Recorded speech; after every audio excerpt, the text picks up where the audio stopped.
Dan kalau minta sama Allah, berdoa sama Allah Subhanahu wa taala, jangan pernah berputus asa, jangan berhenti. Mau 24 jam berdoa, berdoa. Mau banyak permintaannya, banyak permintaan, gak apa-apa. Justru itu Allah senang ketika setiap hamba itu memohon kepada Allah. Karena itu perintahnya, ud'uni astajibu lakum, mintalah kepadaku niscaya aku akan mengijabahinya. Minta sama Allah Subhanahu wa taala sebanyak mungkin. Datang bulan Dzulhijjah, ya Rabb, ini hamba-hambamu yang mendapatkan taufik daripadamu, ya Rabb, mereka semua engkau berikan kemudahan untuk menunaikan ibadah haji, maka aku mohon kepadamu, ya Rabb, di tahun yang akan datang. Jangan pikirkan tahun depan apa mungkin saya bisa haji. Wong katanya harus antri dulu, jangan pikirkan itunya. Jangan suudzon sama Allah, jangan putus asa. Kalau Allah punya mau, semuanya bisa. Ya Rabb, di tahun yang akan datang panggillah saya ke Baitullahil Haram untuk menunaikan ibadah haji. Minta terus, ketuk pintunya Allah Subhanahu wa taala. Hari Jumat perbanyak doa supaya doa kita bisa berbarengan dengan saat-saat di mana diijabahi doanya setiap hamba. Insya Allah kalau kita betul-betul mintanya sama Allah Subhanahu wa taala, diijabahi sama Allah Subhanahu wa taala. Caranya Allah yang atur. Allah yang mengatur caranya. Allah kalau sudah mau mengijabahi doa dan permohonan hambanya ini, caranya luar biasa indahnya. Sering kita dengar kisahnya Imam Ahmad ibn Hanbal. Tiba-tiba bangun tidur, kepingin pergi ke sebuah desa tapi nggak tahu ingin apa ke sana. Ingin pergi ke tempat sebuah kota atau sebuah desa tapi dia nggak tahu alasannya kepingin pergi itu untuk apa. Hanya hatinya saja ingin. Sampai akhirnya beliau berangkat pergi ke desa tersebut. Karena nggak ada tujuan sampai di desa tersebut, dia bingung mau apa. Akhirnya beliau sholat di masjid. Selesai panggil, sini kau orang asing ya, nggak punya tempat tinggal, nggak ada. Kalau kau mau berkenan, kau bisa istirahat di tokoku ini, tapi ya sederhana, nggak ada tempat tidur yang mewah. Dibilang nggak apa-apa, alhamdulillah, asalkan saya dapat tempat tinggal. Kemudian Imam Ahmad ibn Hanbal melihat orang itu sedang mengadon rotinya, sedang bikin roti sambil beristighfar kepada Allah, membaca zikir kepada Allah Subhanahu wa taala. Kata Imam Ahmad ibn Hanbal, ajib, ini orang bikin roti sama baca-baca, sama berzikir. Ditanya sama Imam Ahmad bin Hanbal, sudah berapa lama kau berbuat seperti ini? Sudah lama, sejak lama. Saya selalu istiqomah. Apa yang kau dapatkan dari istiqomahmu ini, berzikir sambil bekerja ini? Kata orang tersebut, yang saya dapatkan, tidak ada satu doa pun yang saya panjatkan kepada Allah kecuali diijabahi. Kaget Imam Ahmad bin Hanbal. Setiap keinginanmu, setiap doamu diijabahi sama Allah, ya. Semua yang saya inginkan diberi sama Allah kecuali satu yang belum. Nah, ini orang muslim tuh harusnya seperti itu. Jangan mengatakan doanya nggak diijabahi, tapi belum diijabahi. Karena Allah bilang apa? Ud'uni astajibu lakum. Kalau nggak baik sama Allah diganti. Jadi bukan nggak diijabahi, tapi diganti sama Allah Subhanahu wa taala dengan yang lebih baik. Maka Imam Ahmad bin Hanbal bertanya, apa yang belum diijabahi sama Allah Subhanahu wa taala? Apa doa yang kau panjatkan yang belum diberi sama Allah? Dibilang apa? Saya ini sangat cinta kepada Imam Ahmad ibn Hanbal. Saya kepingin ketemu.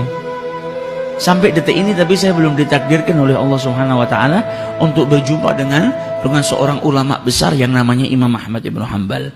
Imam Ahmad ibn Hanbal ketika mendengar itu langsung bertakbir. Pantas dari kemarin saya ingin datang ke desa ini tapi nggak tahu tujuannya untuk apa.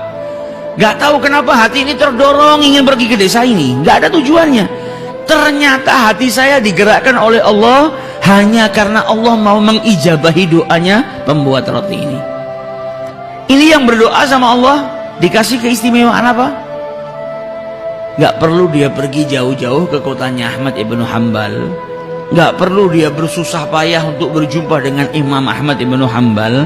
Kalau sudah doa seseorang diijabahi sama Allah, Allah punya cara yang istimewa.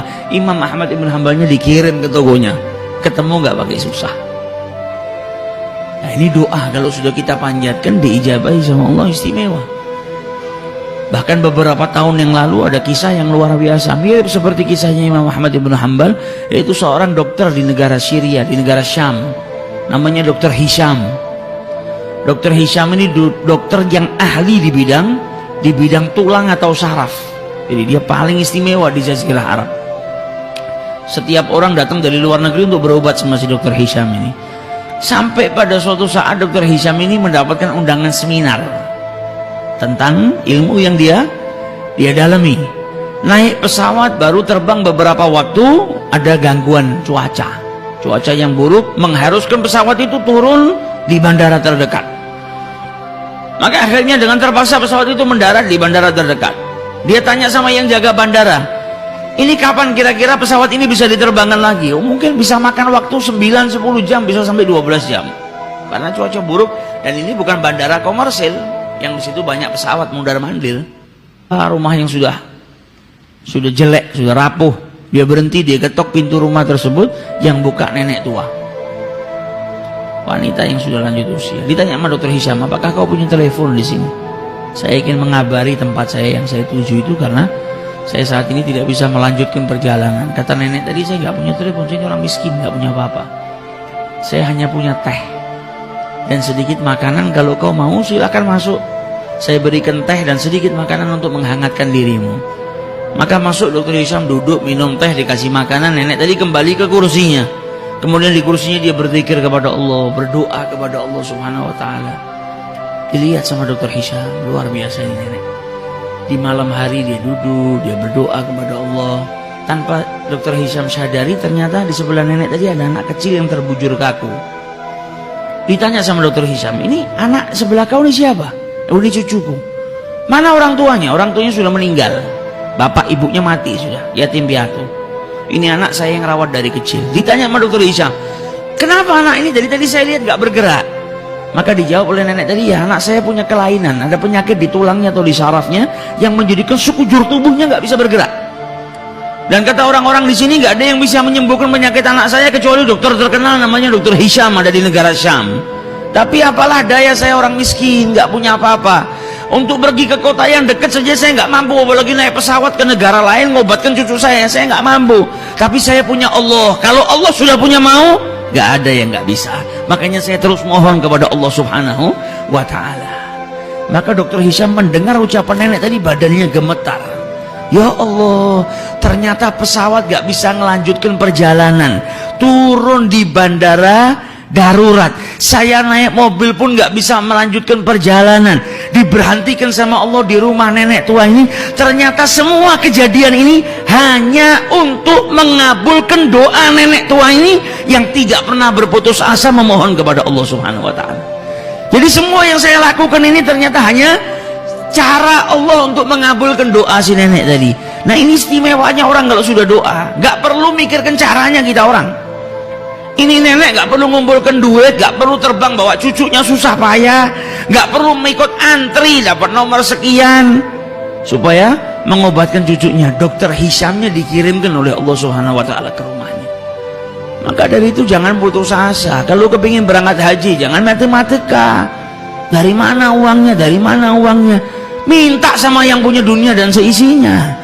Kalau Allah sudah mau menakdirkan kita, ngundang kita, nggak ada yang mustahil. Akan dikirimkan rezeki oleh Allah Subhanahu wa Ta'ala ke rumah kita dan kita pun bisa berangkat menunaikan ibadah haji ini yang